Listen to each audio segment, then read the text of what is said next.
Hello dear student, and I hope everyone will have completed their homework and also write the IUPAC name and draw the structures. And today we are going to continue the left methods of preparations. है ना, सभी ने अपना homework complete कर चुके होंगे. And today we are discuss about the remaining method of preparation of aldehyde keto. आज हम नेक्स्ट मेथड्स पढ़ेंगे जो बच्चे हमारे methods of preparation of aldehyde and ketone. In last lecture we have completed the two methods from oxidation of primary and secondary alcohol, and second one is the dehydrogenation of alcohol, and today's third one. Next B. In last lecture A में हम दो reaction पढ़े थे from oxidation of alcohol में from oxidation, and second one is the dehydrogenation of alcohol. अब next है B हम पढ़ेंगे from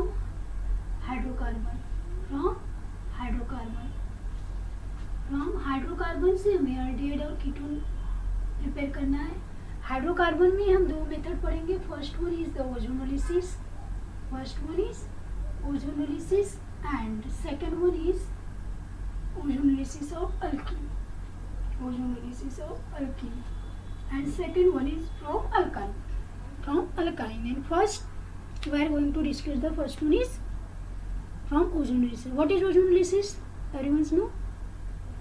Everyone knows about the ozonolysis. Ozonolysis means addition of ozone. Ozonolysis of alkene means the reaction in which addition of ozone in alkene to give the ozonolysis. Ozonolysis alkyne में addition करते हैं वो reaction को हम ozonolysis of alkyne बोलेंगे. ठीक है, अब हम देखेंगे. अब देखो ओजोनोलिसिस, अब हम अल्कीन का ओजोनोलिसिस करेंगे और हम क्या प्रिपेयर करेंगे, aldehyde और कीटोन प्रिपेयर करेंगे. ठीक है, अब देखिए अल्कीन, हम फर्स्ट अल्कीन यूज कर रहे हैं ethene. First one is ethene. ठीक है, अब देखिए एवरीवन लिसन केयरफुली, ध्यान से देखिए, ध्यान से सुनिए हम कर क्या रहे हैं, क्योंकि कुछ एग्जांपल मैं दूंगी, आपको सॉल्व भी करना है. ओके, और जब तक समझेगा नहीं आप सॉल्व नहीं कर पाओगे. अब हम देखिए ओजोनोलिसिस में हम फर्स्ट मेथड हम पढ़ रहे हैं. फर्स्ट एग्जांपल हमने लिया इथीन. अब देखो इथीन का हमने ओजोनोलिसिस कर रहे हैं, यानी रिएक्शन विद ओजोन. ओजोन का फॉर्मूला है O3.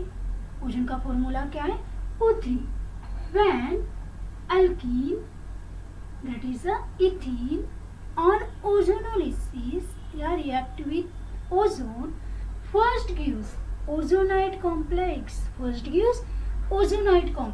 अब ओजोनाइड कॉम्प्लेक्स देखिए कितने हैं, 3 ऑक्सीजन है. हमें अल्कीन में वो करना है, कहाँ करना है, अल्कीन यानी डबल बॉन्ड. अल्कीन का मतलब होता है यानी डबल बॉन्ड, जहाँ जो कार्बन बीच में है वही दो कार्बन में हमें 3 ऑक्सीजन लिंक करना है, बॉन्ड करना है, बॉन्डेड करना है. अब देखो CH2 एक बॉन्ड ऑक्सीजन, एक हो गया ऑक्सीजन, लग गया दोनों के बीच में डबल बॉन्डेड. जो कार्बन है जो दोनों कार्बन के बीच में ऑक्सीजन लगा दिए, वही दो कार्बन को ऑक्सीजन से भी लिंक कर लिया हमने ऑक्सीजन से लिंक. ठीक है, अब this complex it is the ethylene ozonide. ये कॉम्प्लेक्स को हम बोलते हैं इथीनिन ओजोनाइड. कौन सा complex, ethylene ozonide. which on further decompose to zinc and water to give aldehyde and ketone. अब देखिए ध्यान से देखिए, अब हमने जो हमारे कार्बन जो है डबल बॉन्ड के बीच में जो ऑक्सीजन लगाया है, वो ऑक्सीजन को बीच में ही रख दो. और देखो ये एक दोनों साइड, इसकी 2 साइड है, एक ऑक्सीजन बीच में होगा, इसकी एक साइड, इसकी एक साइड. ठीक है, क्या दिख रहा है आपको, CH2O दिख रहा है आपको, CH2O है, CH2O. ये ऑक्सीजन तो अलग ही है, ऑक्सीजन को नहीं लेना है अपने, ये ऑक्सीजन को छोड़ के उसके दोनों साइड वाले हो गया CH2. अब हमने लिख दिया, जैसे क्या मिला हमने, CH2O. कितने CH2O मिले, कितने CH2 मिले, 2 सेम है ना, CH2 यहाँ ट्वाइस लगा दी.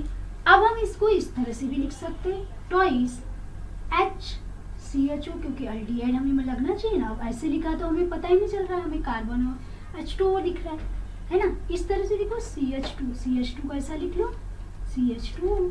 सिर्फ मैंने क्या किया, जो ये CH2 है उसको सिर्फ ऐसा लिखा HCH, और वो तो है ही। तो क्या है ये, आपको समझ में आ गया होगा। ये कौन सा अल्डिहाइड है, हमने पढ़ चुके, फॉर्मल्डिहाइड।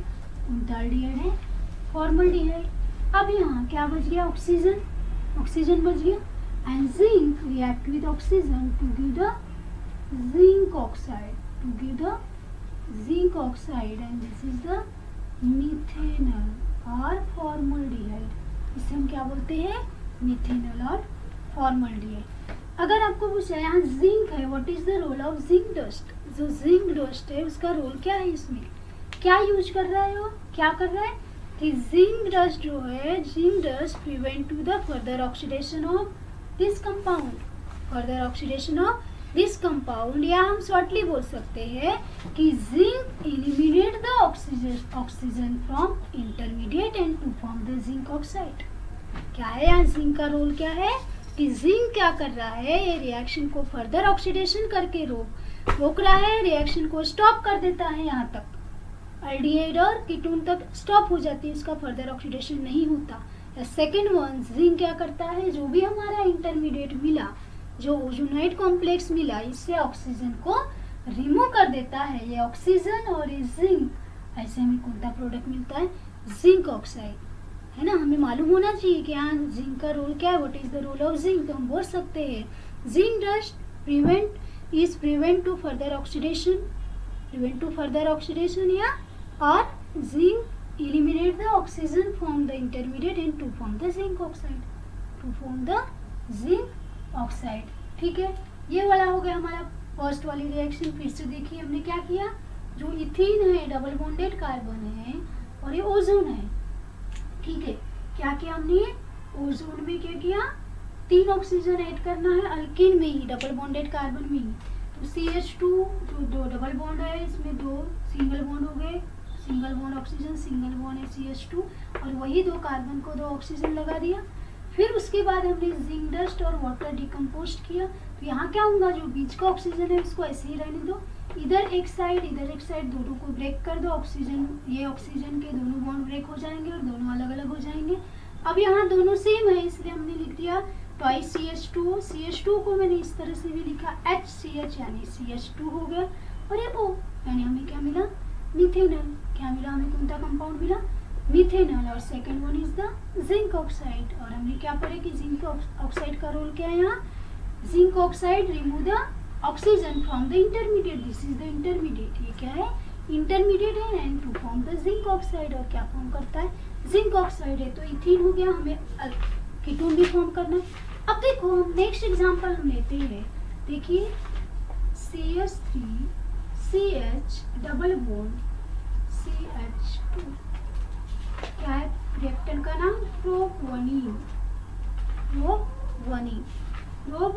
और react with zinc two gives. देखिए हमने क्या बोला कि जो डबल बॉन्डेड कार्बन है, अब डबल बॉन्डेड कार्बन ही है 2, तो इसी के बीच में 3 ऑक्सीजन ऐड करेंगे, तो क्या होगा, CH3 CH single bond O single bond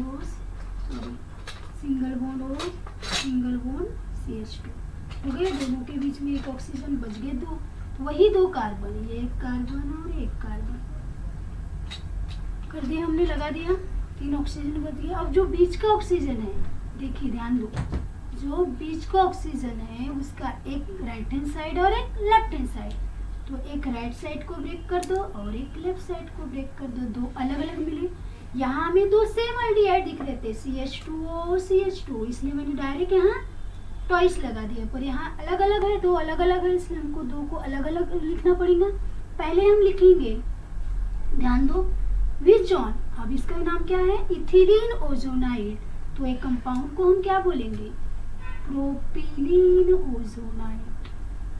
ये कंपाउंड का नाम क्या होगा, प्रोपिलीन ओजोनाइड, ठीक है। अब हमने क्या कर दिया इसको, ये सेंटर वाला ऑक्सीजन देखो, उसका एक राइट हैंड साइड एक लेफ्ट हैंड साइड, तो दोनों को ब्रेक हो दो अलग अलग, तो हमें 2 अलग अलग क्या मिला, CH3 CHO CH2O, ठीक है। तो इसको पहले हम लिखेंगे CH3CHO किसके प्रेजेंस में हुआ है? Zinc and water, decompose to zinc and water, मिला हमें CH3CHO हुआ। एंड सेकेंड क्या मिला? CH2O। CH2O को हम ऐसा लिख सकते हैं HCHO। अब यहाँ मैंने दो क्यों लगाया? क्योंकि यहाँ हमें दो सेम मिले, इसलिए दो मिले। हमें यहाँ भी दो एल्डिहाइड मिले पर दो अलग अलग मिले। एक हमें मिला CH3CHO और एक में मिला CH2O यानी HCHO। तो एक है इथेनॉल, ये क्या है? इथेनॉल। और नेक्स्ट क्या है? मिथेनॉल। नेक्स्ट क्या है? मिथेनॉल। ठीक है, समझ में आया? अब देखो फिर से ध्यान दो, हम प्रोपीन में क्या किया? ओजोनोलिसिस किया, यानी जो डबल बॉन्डेड कार्बन है उसी के बीच में 3 ऑक्सीजन ऐड करना है। CH3CH इसी बॉन्ड, सिंगल बॉन्ड और सिंगल बॉन्ड CH लगा दिए दोनों के, फिर वही दो कार्बन में 2 ऑक्सीजन लगा दिए, ये बॉन्ड ऐड हो गया। अब इसे हम बोलेंगे प्रोपिलीन ओजोनाइड। 3 कार्बन है इसलिए प्रोपिलीन, 4 होता तो ब्यूटिलीन। ठीक है, अब प्रोपिलीन ओजोनाइड हो गया। अब जो सेंटर वाला ऑक्सीजन है, जो 2 कार्बन के बीच वाला, वो ऑक्सीजन को ध्यान में रखने का, उसका राइट साइड लेफ्ट साइड, इसको ब्रेक कर दो, राइट को अलग लेफ्ट को अलग, तो हमें 2 अलग अलग मिले यहाँ कंपाउंड CH3CHO प्लस प्लस देना जरूरी है CH2O या HCHO। यहाँ हमने दोनों साथ में लिखा क्योंकि दोनों सेम कंपाउंड मिले थे, हमें यहाँ दोनों अलग अलग एल्डिहाइड मिले। और जो ऑक्सीजन है वो किसके साथ? ऑक्सीजन जिंक क्या करेंगे? ऑक्सीजन को रिमूव कर देगा इंटरमीडिएट से इससे, और हमें नेक्स्ट प्रोडक्ट क्या मिलेगा? Zinc oxide. क्या मिला? Zinc oxide. ठीक है, तो ये क्या हो गई? 2 मेथड हो गई, दोनों में हमने क्या प्रिपेयर किया? एल्डिहाइड। अब हमें क्या प्रिपेयर करना है? कीटोन प्रिपेयर करना है। क्या प्रिपेयर करना है? कीटोन प्रिपेयर करना है। तो अब देखिए, कीटोन प्रिपेयर करने के लिए हम कौन सा अल्केन यूज करेंगे? वो बहुत इंपॉर्टेंट है, क्योंकि हमने इथिन किया उससे हमें फॉर्मल्डिहाइड मिला, हमने प्रोपीन किया उससे भी हमें एसिटल्डिहाइड और फॉर्मल्डिहाइड मिला, बोथ आर द एल्डिहाइड, पर हमें कीटोन भी प्रिपेयर करना है। तो इसलिए हम कौन सा अल्केन करेंगे use? CH3 double bond CH2। और क्या होगा ये कंपाउंड का नेम? बता सकते हैं आप? क्या है इसका नाम? Isobutene. Isobutene, it is a common name and IUPAC name is 2-methyl propionine। 2-methyl propionine, it is the IUPAC name। अब देखो, when isobutene react with ozone, अब देखिए यहाँ डबल बॉन्ड है, 2 कार्बन है, डबल बॉन्ड कार्बन देखिए आप, क्या होगा? एक ऑक्सीजन ये 2 कार्बन के बीच में लग गया, बाकी तो एज इट इज जैसा है वैसा ही रखना है आपको। CH3, ठीक है, single bond oxygen, single bond CH2, और वही जो 2 कार्बन है उसके बीच में क्या लगा दो? ऑक्सीजन, और ऑक्सीजन को बॉन्ड से लिंक कर दो। ठीक है, ये हो गया ओजोनाइड कॉम्प्लेक्स। आइसोब्यूटीन है तो एक कौन सा ओजोनाइड हो जाएगा? आइसोब्यूटिलीन ओजोनाइड। प्रोपीन से प्रोपिलीन ओजोनाइड, इथिन से इथेनिल ओजोनाइड, तो आइसोब्यूटीन से आइसोब्यूटिनिल ozonide, which all further decompose to zinc dust and water। हमने क्या कर दिया? जो ओजोनाइड कॉम्प्लेक्स है उसको जिंक डस्ट और वाटर से डिकम्पोज कर दिया। मैंने क्या बताया? जो सेंटर वाला ऑक्सीजन याद रखना, इसका राइट हैंड साइड एक हो गया और एक लेफ्ट हैंड साइड, दोनों को ब्रेक कर दो। क्या मिला हमें यहाँ कंपाउंड? CH3CO CH3। अब देखिए मैंने इसको इस तरह से लिखा, CH3CO CH3, वही कार्बन पे CH3 है ना, ठीक है, प्लस CH2O यानी HCHO। अब देखिए जो कंपाउंड है आप इसको ऐसा भी लिख सकते हैं, CH3 C double bond CH3 है। अब ये जो कंपाउंड है इसका नाम क्या है? हमने तीनों रिएक्शन में हमें मिथेनॉल मिला हमें तीनों रिएक्शन में, और ये क्या मिल गया हमें? कीटोन, जिसका नाम क्या है? Propane 2 and side product is zinc dust. और जो ऑक्सीजन है zinc remove the oxygen from ozonide complex से रिमूव कर दिया, और साइड प्रोडक्ट हमें क्या मिला? Zinc oxide. क्या मिला? Zinc oxide. इस तरह से हमें जो 2 रिएक्शन पड़े, इथिन से हमें क्या मिला? Methanol formaldehyde. प्रोपोनिन से हमें क्या मिला? 1 First one is acetaldehyde, second one is formaldehyde, both are the aldehyde. But when isobutene on ozonolysis to get the propane 2-on or dimethyl ketone or acetone. ठीक है, ठीक है, समझ में आया? I am going to give some example. ठीक है, कुछ एग्जाम्पल देने वाली मैं, दे रही है आपको. आई एम गिविंग सब एग्जाम्पल. अब देखिए एग्जाम्पल आपको सॉल्व करना है. CH3 CH2 CH2 on ozone. Reactor is but 1 okay, and second one is CH3 CH2 CH3 CH2 isopentene on ozonolysis. आइसोपेंटीन और ओजोनेसिस. आपको दो रिएक्शन सॉल्व करना है जो हम ये तीनों रिएक्शन पढ़े.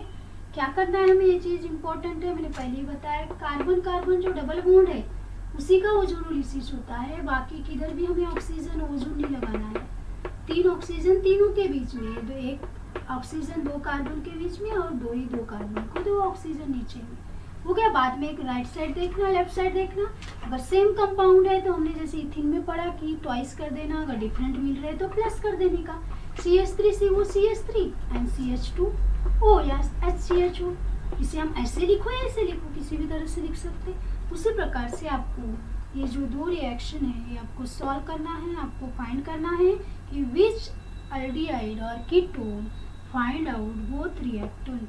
दोनों रिएक्टेंट से हमें कौन सा अल्डिहाइड और कीटोन फॉर्म होगा आपको ये फाइंड करना है और बताना है. ठीक है, तो ये हमारा फर्स्ट फ्रॉम हाइड्रोकार्बन में हमने फर्स्ट देखा ozonolysis of alkyne. Ozonolysis of alkyne. हम सेकंड रिएक्शन देखेंगे from alkyne. From alkyne first हमने देखा ozonolysis of alkyne and second one is from alkyne. Alkyne देखे हमने, अल्कीन का ओजोनोलिसिस किया. अब हम सेकेंड हम देखेंगे फ्रॉम हाइड्रोकार्बन में. सेकेंड हम देखेंगे फ्रॉम अल्काइन. अल्काइन वायल यानी containing a triple bond. Containing a triple bond. अब देखिए when alkyne react with water, when alkyne react with water 40% sulfuric acid and 1% mercury sulfate. देखिए alkyne में हम first example लेते हैं एसिटिलीन. कौन सा एग्जांपल लेते हैं? एसिटिलीन. या इसे ही हम और क्या बोल सकते हैं? आईपीसीलिन. क्या है इसका? इथेन यानी एनी, इथिन यानी ईएनई और इथाइन यानी वाई यानी triple bond. When alkyne react with water in presence of 40% sulfuric acid and 1% mercury sulfate. ठीक है, 2 की. अब देखो हमें क्या होना, आपको मॉर्कोनिक्स रूल है, एंटी मॉर्कोनिक्स रूल मालूम है. ठीक है, अगर ये वाटर करते तो पॉजिटिव होता है, निगेटिव होता है. अब ये 2 कार्बन है तो यहाँ कोई ऐसा सॉल्व नहीं कर, कोई भी कार्बन पे पॉजिटिव लगा दो पार्ट, कोई भी कार्बन पे निगेटिव लगा दो. ठीक है, यहाँ कोई भी नहीं सोचना है कि किसी भी कार्बन पे लगाया प्रोडक्ट तो सेम ही मिलना है. क्या किया हमने, जो ये वाला पार्ट हाइड्रोजन ये कार्बन पे चले गया. ठीक है, यानी क्या किया इसने, ये वाला बॉन्ड यहाँ आ गया. ठीक है, लगा दिया और ऑक्सीजन ने इस पर कनेक्ट कर दिया. ध्यान से देखिए, जो ट्रिपल बॉन्ड है तो एक बॉन्ड इसको अपनी तरफ अट्रैक्ट कर लिया हाइड्रोजन को, और OH का ऑक्सीजन ने अपनी तरफ कार्बन को अट्रैक्ट कर लिया. ठीक है, तो हमें क्या मिलेगा प्रोडक्ट, अगर इधर हाइड्रोजन ने अट्रैक्ट कर लिया तो ऑलरेडी CH है, यहाँ CH लग गया ना, अगर CH यहाँ आ गया तो. ठीक है, और एक साइड क्या लग गया, CH है, ऑलरेडी CH है, इसको OH लगा दिया हमने. ध्यान से देखो, ये डबल बॉन्डेड, यहाँ डबल बॉन्ड हो गया. ट्रिपल बॉन्ड था, एक बॉन्ड ने अपनी तरफ अट्रैक्ट किया hydrogen, abstract the hydrogen from water से हाइड्रोजन को अब्स्ट्रैक्ट कर दिया एक कार्बन ने, तो कार्बन पे एक हाइड्रोजन लग गया और oxygen attack on the carbon पे अटैक कर दिया. क्योंकि अगर ये इधर करेगा, ये आ जाएगा तो इसकी वैलेंसी 3 हो जाएंगी. 4 होती कार्बन की वैलेंसी, तो फिर ऑक्सीजन ने इसको अटैक कर दिया। ठीक है, अब हो गई बराबर वैलेंसी हो गई कार्बन की वैलेंसी 4। अब हमें ये प्रोडक्ट मिला। अब हमें जो ये प्रोडक्ट मिला इसको हम क्या करेंगे, ट्यूटोमेरिज्म। ट्यूटोमेरिज्म, और ट्यूटोमेरिज्म का मतलब होता है शिफ्टिंग ऑफ प्रोटॉन, प्रोटॉन की सिर्फ शिफ्टिंग करने का। ठीक है, अब शिफ्टिंग यानी किस तरह से, ध्यान दो, प्रोटॉन की हमें सिर्फ शिफ्टिंग करना है। तो हमें क्या करना है, जो ये प्रोटॉन है ये इधर शिफ्ट हो गया और ये प्रोटॉन शिफ्ट हो गया इधर, और जो डबल बॉन्ड था वो इधर आ गया। तो हमें क्या मिला, प्रोटॉन अगर इधर शिफ्ट हो जाता है तो CH3 हो गया। वो क्या हो गया, CH3 and C double bond OH है। अगर प्रोटॉन यहाँ शिफ्ट हो जाता है तो जो डबल बॉन्ड है रिड्यूस हो जाएगा सिंगल बॉन्ड में। प्रोटॉन शिफ्ट हो रहा है इसका मतलब रिड्यूस हो रहा है डबल बॉन्ड का सिंगल बॉन्ड में, CH2 था तो CH3 हो गया। और जो ये ऑक्सीजन था यहाँ उसने क्या कर दिया, डबल बॉन्ड फॉर्म कर दिया, ये हाइड्रोजन हो गया। ठीक है, समझ में आया। ट्यूटोमेरिज्म का मतलब होता है शिफ्टिंग ऑफ प्रोटॉन। जो एडजेसेंट कार्बन है जहाँ उसका प्रोटॉन शिफ्ट कर दो एडजेसेंट कार्बन पे तो डबल बॉन्ड रिड्यूस हो जाते हैं और हमें क्या मिल गया, अल्डिहाइड मिल गया। ठीक है, फिर से हमने क्या देखा इसमें, एसिटिलीन में जो ट्रिपल बॉन्ड है, एक बॉन्ड क्या करता है, abstract the hydrogen from the water, water से हाइड्रोजन अब्स्ट्रैक्ट किया, यहाँ लग गया। CH था तो CH2 हो गया, ट्रिपल बॉन्ड था तो डबल बॉन्ड हो गया। CH ऑलरेडी जहाँ था वही है, और oxygen attack on the carbon, carbon पे अटैक किया ऑक्सीजन ने। ठीक है, अब यहाँ जो देखिए, यहाँ जो हमें 3 वाटर में जो 2 थे तो उस पर पॉजिटिव चार्ज लग जाएगा। अब देखो, अब हमें मिल गए इस तरह से, हमें इंटरमीडिएट मिला, दिस इज द इंटरमीडिएट। इसको ट्यूटोमेरिज्म किया, ट्यूटोमेरिज्म का मतलब शिफ्टिंग ऑफ प्रोटॉन शिफ्ट किया हमने। क्या किया, अब यहाँ से प्रोटॉन यहाँ शिफ्ट हो गया तो डबल बॉन्ड रिड्यूस हो गया सिंगल बॉन्ड में, समझ में आया, CH3 हो गया। और जो ये वाला बॉन्ड था यहाँ चले गया तो डबल बॉन्ड ऑक्सीजन हो गया, एंड दिस प्रोडक्ट इथेनॉल। और एक कौन सा प्रोडक्ट हमें मिला, इथेनॉल, यानी हमें अल्डिहाइड मिला, हमें कीटोन भी प्रिपेयर करना है। अब देखिए हम नेक्स्ट एग्जांपल लेंगे प्रोपीन,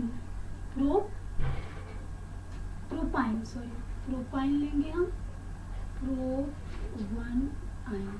ठीक है, on react with water in presence of 40% H2SO4 and 1% mercury sulfate। अब देखो सेम है। अब यहाँ ध्यान रखना, अगर हम मार्कोनिक्स रूल के अकॉर्डिंग जाते हैं तो पॉजिटिव चार्ज और नेगेटिव चार्ज। ठीक है, क्या बोलता है Markovnikov's rule, negative part attach on the that carbon carry less number of hydrogen and positive part get attach to the that carbon carry a more number of hydrogen. तो negative part है वो alkyne के वो carbon पे attach होगा जिसमें less number of hydrogen है, और पॉजिटिव वो कार्बन पे अटैच होगा जहाँ मोर नंबर ऑफ हाइड्रोजन है। तो क्या मिलेगा प्रोडक्ट, CH3, ये लेस नंबर ऑफ हाइड्रोजन है तो यहाँ क्या लगा देंगे हम, नेगेटिव पार्ट यानी OH। ठीक है, अब OH लगा दिए तो ये क्या हो गया, रिड्यूस, और इसने क्या कर दिया, ये बॉन्ड रिड्यूस किया अपनी तरफ। क्या किया, या हम ऐसे ही बोल सकते हैं, ये वाला बॉन्ड रिड्यूस हुआ इधर, और क्या किया, ऑक्सीजन ने इसको अटैक कर दिया अटैक। तो फिर डबल बॉन्ड CH2, क्या मिल गया हमें, डबल बॉन्ड CH2, समझ में आया। OH ये कार्बन पे अटैक किया और ये वाला बॉन्ड इधर अटैक किया तो ये कार्बन पे। ठीक है, यहाँ मॉर्कोनी एंटी मॉर्कोनी याद रखना, ये OH negative part that carbon carry a less number of hydrogen and positive part that carbon carry a more number of hydrogen। तो हमें प्रोडक्ट मिला। अब हम क्या करेंगे, इसका ट्यूटोमेरिज्म करेंगे। क्या करेंगे, ट्यूटोमेरिज्म करेंगे ट्यूटोमेरिज्म। क्या होगा ट्यूटोमेरिज्म करेंगे तो जो था, क्या था, जो प्रोटॉन है यहाँ शिफ्ट हो जाएगा। ठीक है, और ये रिड्यूस कर देगा बॉन्ड को, double bond reduce to the single bond, और यहाँ का जो बॉन्ड है ये क्या होगा, डबल बॉन्ड हो जाएगा। प्रोडक्ट क्या मिलेगा फिर, CH3C डबल बॉन्ड रिड्यूस हो गया क्योंकि प्रोटॉन आ गया तो डबल बॉन्ड को रिड्यूस कर दिया। सिंगल बॉन्ड O है, अब यहाँ का जो बॉन्ड है यहाँ आ गया तो क्या हो गया, डबल बॉन्ड हो गया। And this is the Ac2 और ये प्रोडक्ट का नाम क्या है, Ac2। क्या है प्रोडक्ट का नाम, Ac2 यानी कीटोन। इस प्रकार से हम एसिटिलीन से हमें क्या मिला, इथेनॉल, एंड प्रोपोनाइन से हमें क्या मिला, Ac2। अब देखो इसी को अगर आप दूसरी मेथड से करते हैं, ध्यान दो किस तरह से। अब हमने मार्कोनिक रूल के अकॉर्डिंग है, अगर हम एंटी मार्कोनिक रूल अगर इसमें फॉलो करते हैं, अब देखिए यही है, दोनों तरीके से हम देखना इसको। अब हमने क्या किया, negative part attach on the get attach on that carbon carry more number of hydrogen, ठीक है, और ये हाइड्रोजन इधर गया, ये इस पे लग गया, हो गया। अब देखिए क्या होगा, ये बॉन्ड ये वाला कोई भी कार्बन पे अटैक कर सकता है, ये कार्बन पे या कार्बन पे। अभी मार्कोनिक्स के अकॉर्डिंग हमें ये मिला। अब एंटी मार्कोनिक्स देखते तो क्या मिलेगा, in presence of 40% sulphuric acid and 1% mercury sulphate, ठीक है। अगर मिलता है तो हमें क्या होगा, CH3 होगा, CH double bond CH OH, ठीक है। Undergo the tautomerism. अगर हम इसका क्या करते हैं, ट्यूटोमेरिज्म करते हैं तो क्या होगा, ट्यूटोमेरिज्म अगर हम करते हैं तो इसका अगर हम ट्यूटोमेरिज्म करते हैं तो क्या होगा, जो ये वाला प्रोटॉन है इधर आ जाएगा, इधर शिफ्ट कर देगा, ये प्रोटॉन करेगा शिफ्ट, डबल बॉन्ड रिड्यूस कर देगा तो क्या होगा, CH3 CH2, ध्यान दो CH3 CH2, single bond double bond reduce हो गया क्योंकि प्रोटॉन इधर आ गया, CH है, CHO लिखिए डायरेक्टली, या ऐसे भी लिख सकते हैं C double bond OH, C double bond OH, directly वैसा लिखो या ऐसा लिखो, CH3 CH2 C double bond OH। और हमें कौन सा प्रोडक्ट मिला, ये क्या हुआ प्रोडक्ट का नाम, प्रोपेनल। अब देखिए हमें दोनों एग्जाम्पल देखो, दोनों वही है, दोनों का वही कर रहे हैं, हम वाटर से रिएक्ट कर रहे हैं। सिर्फ यहाँ क्या चेंज है, ये मार्कोनिक रूल के अकॉर्डिंग जाता है और ये एंटी मार्कोनिक रूल के अकॉर्डिंग जाता है। अगर हम मार्कोनिक रूल के अकॉर्डिंग जाते हैं तो हमें कीटोन मिलता है, और एंटी मार्कोनिक रूल के अकॉर्डिंग अगर जाते हैं तो हमें प्रोपेनल मिलता है। तो हमें मार्कोनिक रूल के इससे जाना चाहिए क्योंकि मार्कोनिक रूल क्या है, मेजर प्रोडक्ट देता है, तो ये मिल जाएगा हमें मेजर प्रोडक्ट और ये मिल जाएगा हमें माइनर प्रोडक्ट। इसलिए हम अगर हमें कीटोन सॉल्व करना है तो हम ये वाली मेथड से जाएंगे मार्कोनिक रूल से। और हमें क्या मिला है, हम बोल सकते हैं कि एसिटिलीन से हमें इथेनॉल मिला और प्रोपोनाइन से हमें एसीटोन मिला, ठीक है। यानी हमें प्रोपेनल भी मिला, कीटोन भी मिला और एल्डिहाइड भी मिला, पर this is the major product according to Markovnikov. इसलिए हम ये रूल फॉलो करेंगे क्योंकि एंटी मार्कोनिक्स में पेरोक्साइड वगैरह होता है तो एंटी मार्कोनिक्स रूल ये फॉलो नहीं होंगे यहाँ, ठीक है। हम कौन सी रूल फॉलो करेंगे, मार्कोनिक्स रूल के अकॉर्डिंग जाएंगे और फिर हमें मिलेंगे, क्योंकि मार्कोनिक्स रूल में हमें मिल गया पर एंटी मार्कोनिक पेरोक्साइड यहाँ यूज किए कि हमने नहीं किया है, इसीलिए हम ये रूल फॉलो करेंगे, ये वाला नहीं करेंगे। इसलिए ठीक है, समझ में आया नहीं। हम बोल सकते हैं कि एसिटिलीन ही ऐसा एक एल्डिहाइड है, एसिटिलीन ही ऐसा एक अल्काइन है एसिटिलीन ही, जिससे सिर्फ क्या मिलता है हमें, एल्डिहाइड मिलता है, पर बाकी जितने भी अल्काइन है उससे सिर्फ हमें क्या मिलेगा, कीटोन मिलेगा। क्या मिलेगा हमें, कीटोन मिलेगा। ध्यान रखने का, अल्काइन ऐसा एसिटिलीन ही एक ऐसा अल्काइन है जिससे सिर्फ हमें क्या मिलेगा, एल्डिहाइड मिलेगा, पर बाकी जितने भी अल्काइन, प्रोपोनाइन, ब्यूटोनाइन, ब्यूटोआइन, जितने भी अल्काइन है उससे सिर्फ हमें क्या मिलेंगे, कीटोन मिलेंगे। हम जो ये वाली मेथड है, ये मेथड हम यूज नहीं करेंगे, क्योंकि मैंने क्यों बताया, क्योंकि आपको कंफ्यूज होता, ये तो हम यहाँ भी लगा सकते हैं, फिर हमें तो एल्डिहाइड मिलेगा, पर हम ये इसके फॉलो करेंगे क्योंकि यहाँ मार्कोनिक्स रूल फॉलो करता है, क्योंकि एंटी मार्कोनिक्स किसके प्रेजेंस में होता है, परऑक्साइड, और यहाँ यूज किया है कि हमने नहीं, इसलिए ये रॉन्ग मेथड हो गई। हमारी करेक्ट मेथड है ये वाली मेथड है। इसलिए एसिटिलीन को छोड़ के बाकी जितने भी क्या है अल्काइन है विच react with water to gives always the ketone, only exception acetylene undergo hydrolysis to give only the aldehyde, but other exception of alkyne, exception of acetylene, other alkyne on react with water undergoes water to gives always ketone। सिर्फ हमें क्या देंगे, ketone देंगे, सिर्फ acetylene से ही हमें aldehyde मिलेगा। Okay, तो आज हमने दो मेथड कंप्लीट किया, एक किया ओजोनोलिसिस और एक किया हमने फ्रॉम अल्काइन, और दोनों से हमने अल्डिहाइड और कीटोन फॉर्म किया। अब हम नेक्स्ट जो मेथड है हम बाद में कंटिन्यू करेंगे, ठीक है। तो आज हमारा टॉपिक यहीं पे एंड होता है, और नेक्स्ट क्लास में हम नेक्स्ट टॉपिक के साथ नेक्स्ट मेथड के साथ मिलेंगे। तब